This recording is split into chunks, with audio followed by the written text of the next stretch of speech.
Bismillahirrahmanirrahim. Assalamu alaikum wa rahmatullahi wa barakatuhu. I greet you from my sitting room in my home in my native island of Trinidad in the Caribbean.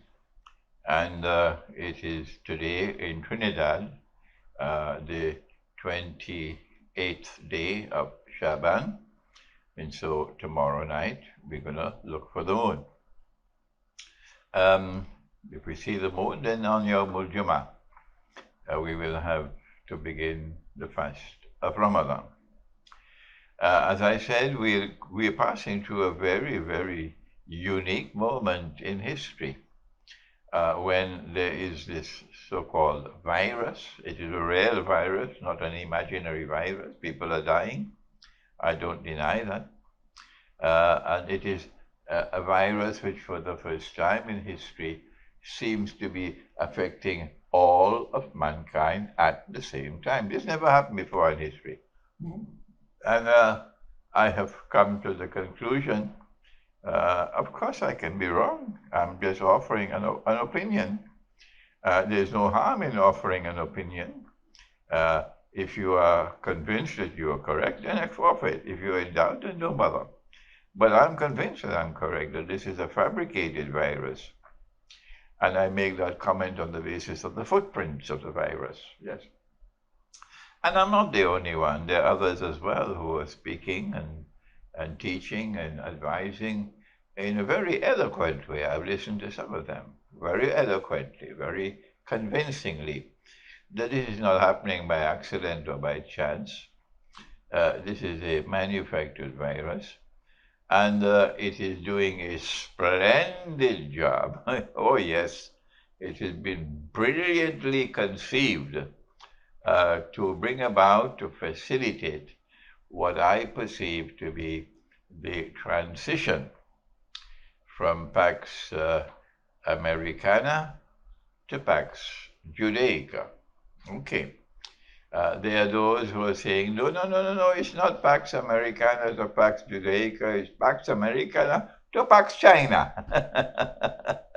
No, that's your opinion, and mine is different.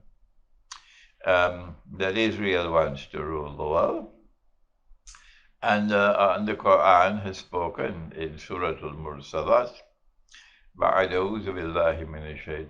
this is Islamic eschatology at work. This is my profile of Islamic scholarship, which I inherited from my teacher, Maulana Dr. Muhammad Fadlur Rahman Ansari, rahimahullah, which he inherited from Dr. Muhammad Iqbal, which he inherited from Maulana Rumi, who got it from Khidr alayhi salam.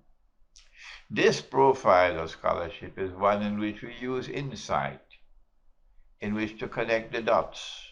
And Allah wants us to do that because He tells us in Surah Al-Waqiyah about the usul tafsir, the methodology for study of the Quran. فَلَا أُقْسِمُ بَعْدَ أَعُوذُ بِاللَّهِ مِنَ الشَّيْطَانِ الرَّجِيمِ فَلَا أُقْسِمُ بِمَوَاقِعِ النُّجُومِ. And I take an oath by the positions in which the stars are located. وَإِنَّهُ لَقَسَمٌ لَوْ تَعْلَمُونَ عَظِيمٌ. And this is no ordinary oath or qasam. This is an extraordinary oath or qasam. إِنَّهُ لَقُرْآنٌ كَرِيمٌ. What is the oath? The oath pertains to the Quran. The positions in which the stars are located is connected to the Quran.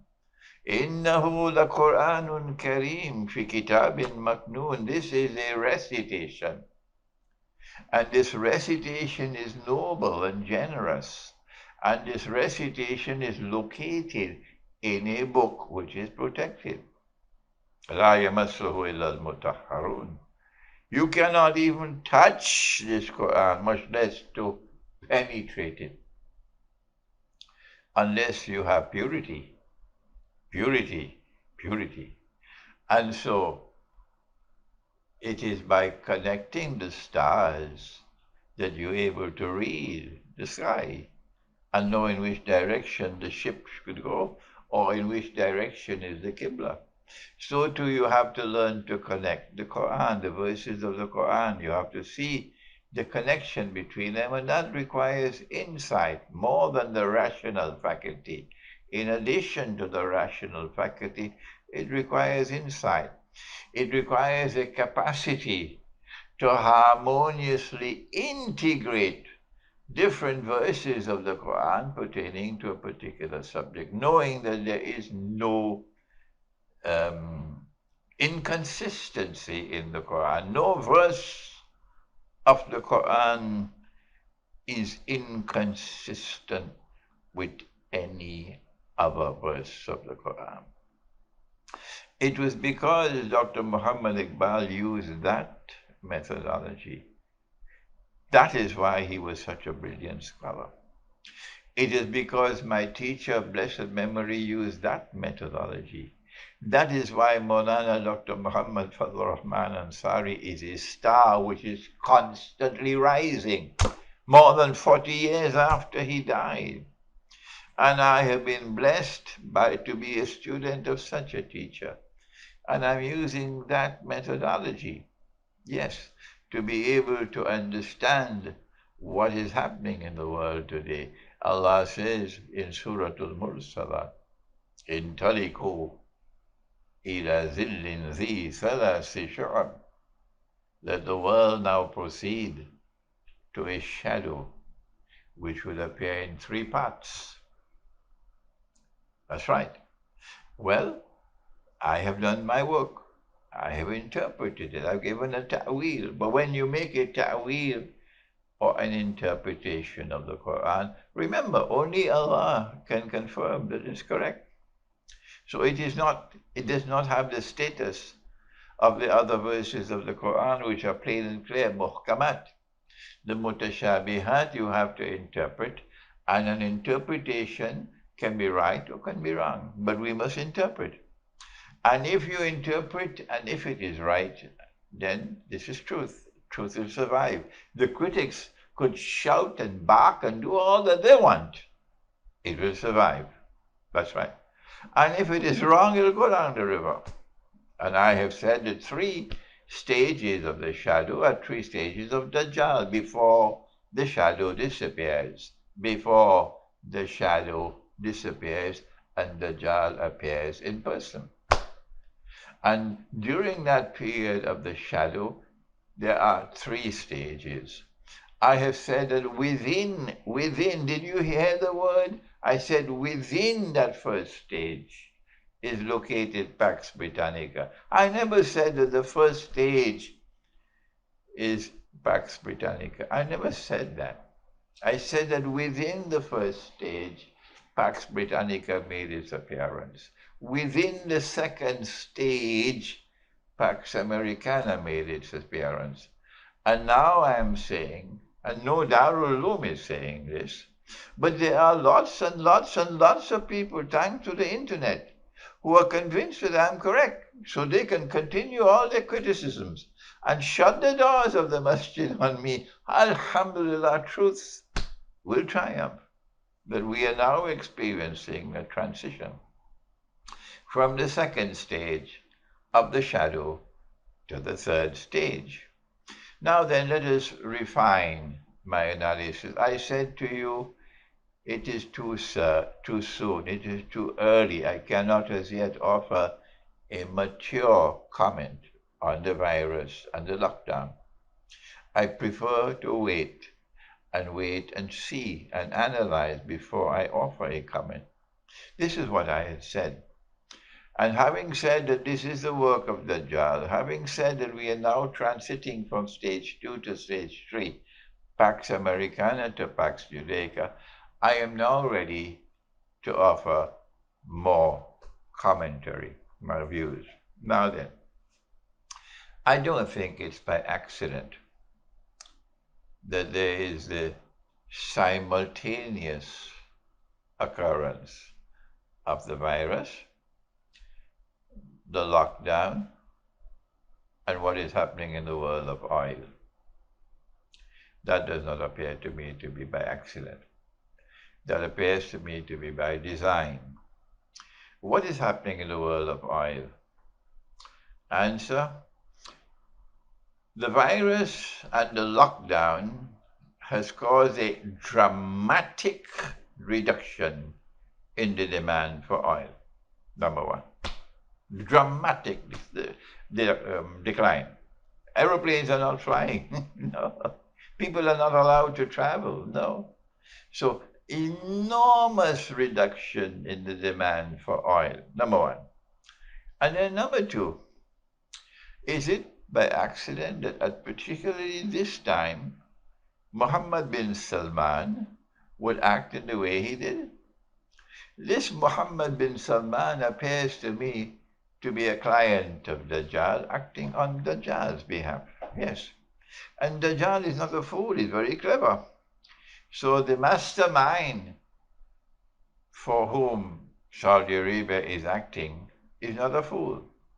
That mastermind provoked the conflict with Russia over the price of oil and the reduction in the supply of oil at a time when they knew that if they could get the price of oil to plummet and plummet and plummet and plummet, as they have succeeded, what is going to happen, it will be unique in human history.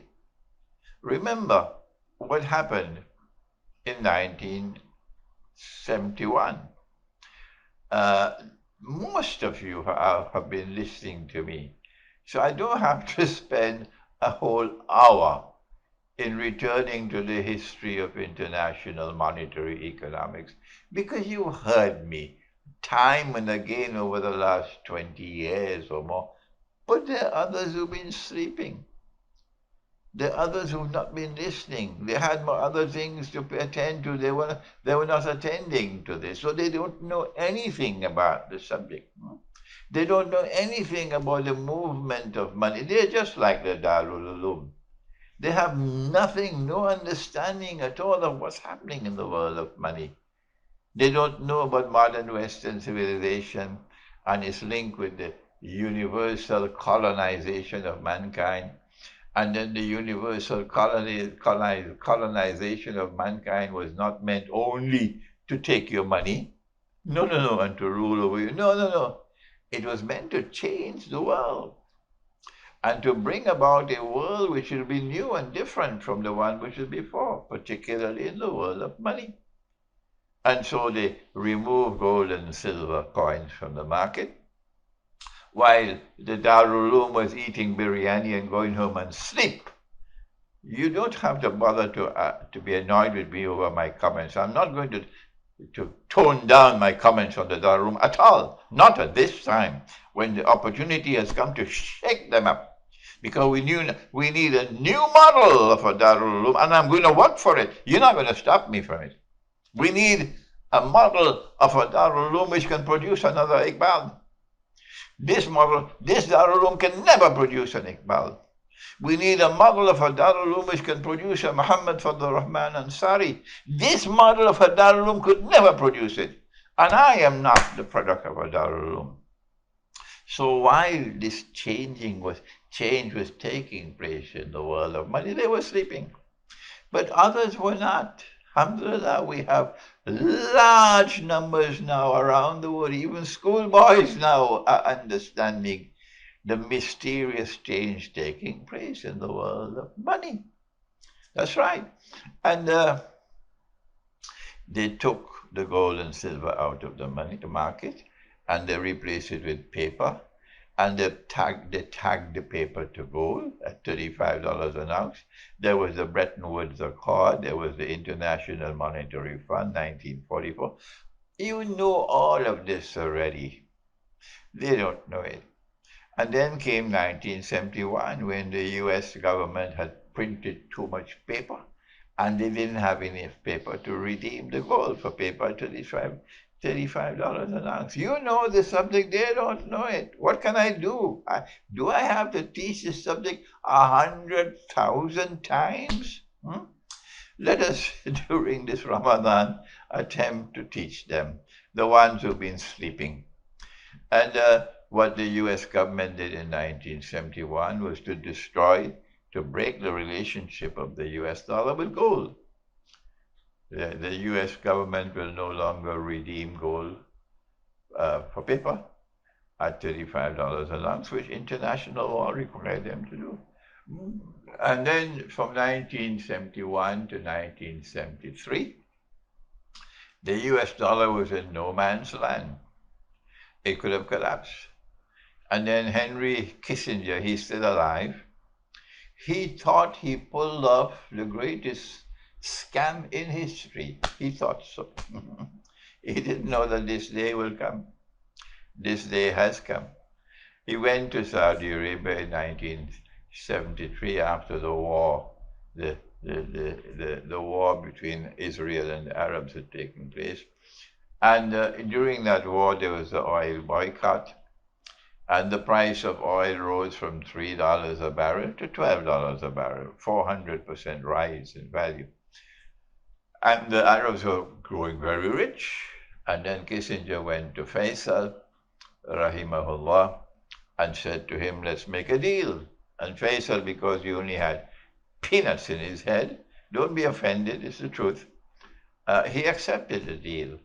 That Saudi Arabia will sell oil for only US dollars. They will sell oil for only US dollars.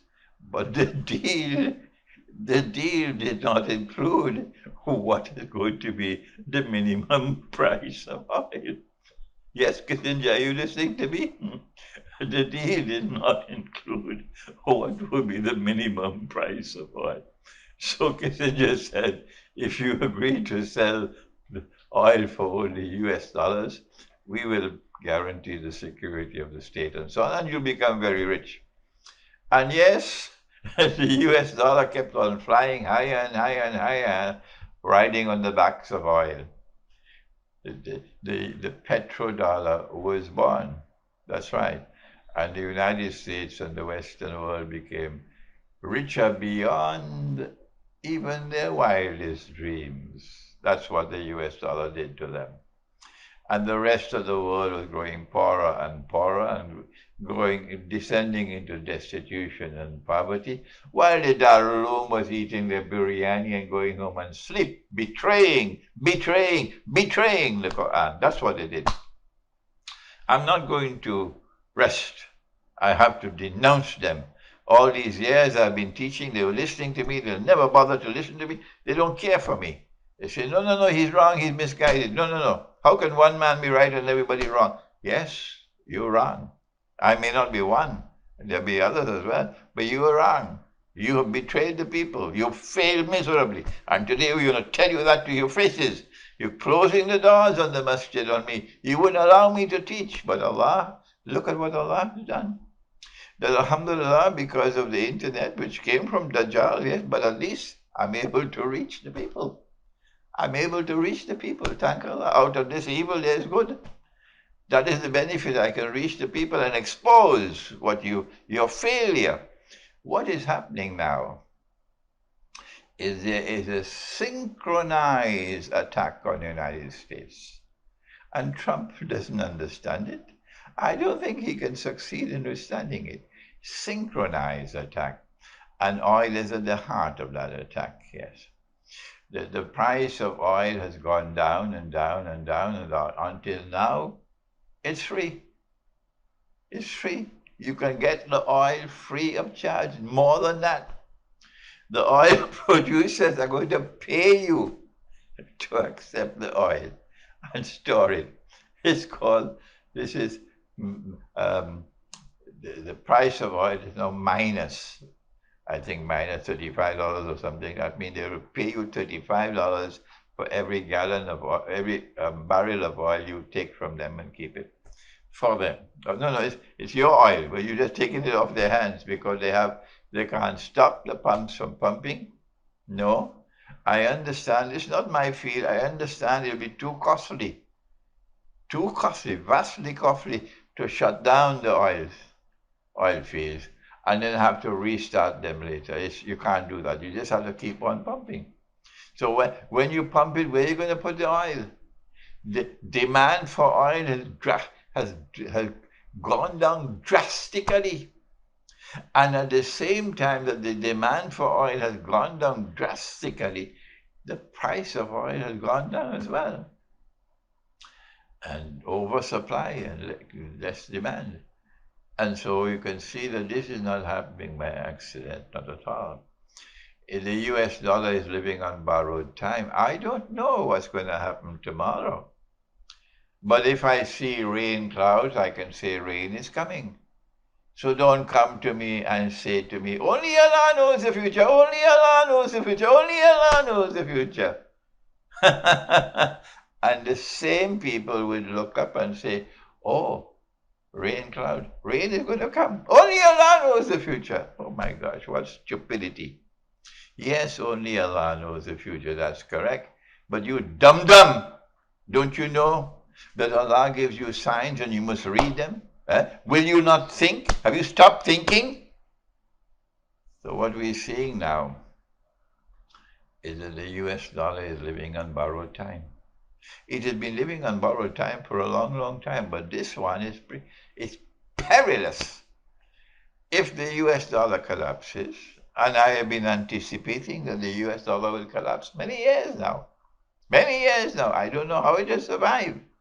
I don't know if it will survive this one. I don't know. But this is unique in human history. If the US dollar collapses, all other paper money will collapse. The entire monetary system will collapse and pave the way for another monetary system to replace it. There are probably millions of people out there who already understand that it is a universal currency that's coming. One electronic money for all of mankind. The only people who don't know that is the Darul Uloom. That's the only people. Because they eat the biryani and they go home and sleep. Oh no, they also shut the doors on Imran, who says he can't teach. Close the doors of the masjid on him. But all the others understand it. That there is one universal currency coming for all of mankind. And that is what I call a monetary, not financial, a monetary Armageddon or Malhama coming. I'm not the only one saying that. There are many other distinguished voices, men of insight and learning who are not Muslims, who are saying the same thing. The difference is I'm saying it from eschatology. And so today I want to share with you, to remind you, what do we do? How do we respond to this? I have lectured time and again on Islam and the international monetary system. And I have advised again and again and again and again that time is coming soon when this prophecy will be fulfilled. Our Prophet alayhi salatu wasalam prophesied. And of course there'll be some who would even criticize him for that. He said the time will come when a believer, in order to preserve his faith, would have to flee to the mountainsides and to places where rain falls and take with him some sheep and goats, meaning, to use today's language, you got to get off the grid. You got to get off the grid. There are those who have been clamoring and shouting and criticizing. No, we have to remain in the city to do the dawah. Okay, you stay, we're going. Now stop standing in our way. You can stay with your families, that's your choice. But there are those who listen to me and who have already gone out of the cities, left the United States, left Britain, left Germany, left France, went back to Algeria, and now they're thanking me. Left Britain and the United States, went back to Pakistan, and now they are thanking me. Yes, I said, leave the cities, leave the modern West, and go back, go to parts of the world which are outside of the cities. Go to the remote countryside and establish small communities. And if you cannot establish a community, Sheikh, I don't have the money to do it. Okay, go and join in an existing village. Is that so difficult to understand? Go to a village which is already existing and seek to be allowed to live with them in the village. The only way they'll accept you is if you live, excuse me, if you live in the village the way the villagers live. That's right. You don't come to live in the village and you will a high standard of living when all the villagers are living simple lives. Okay? So live with the village the way the village lives. Eat the food that the villagers live. Okay? Live in a house similar to what the villagers live in. And you don't have to be only Muslims. No. In the Balkans, Muslims and Christians who want to live the religious way of life can live together in a village. In India, Muslims and Hindus who want to live the religious life, way of life can live together, provided you live as a family. This is the time, if you have some money, go and buy some goats. Your neighbor doesn't have any money, never mind, he can share with you. Buy some sheep, buy some goats. If you cannot take care of the animals yourself, you don't know how to do it, then go to someone with sheep and goats and ask him, if I give you some sheep and some goats, can you take care of them for me? And I pay you a small amount every month to maintain the goats and sheep. Then you can make an arrangement with him. Okay? This is the way to do it. Take your money out of paper, take it out of electric money, and invest it in land, invest it in animals. You can put it in gold and silver as well, but it is more important land and animals because that will sustain you. And live a low profile and try as much as possible to remain faithful to the truth. This is all I have to say to you at this time, that this is my continuing analysis of what is happening today with the virus and the lockdown, that this is an attack, a monetary attack on the US dollar, and these are the consequences which can come. May Allah bless all those now in Ramadan who devote their time and effort in Ramadan to opening their hearts, that Allah can fill their hearts with nur. Thank you. Wassalamu alaikum wa rahmatullahi wa barakatuh.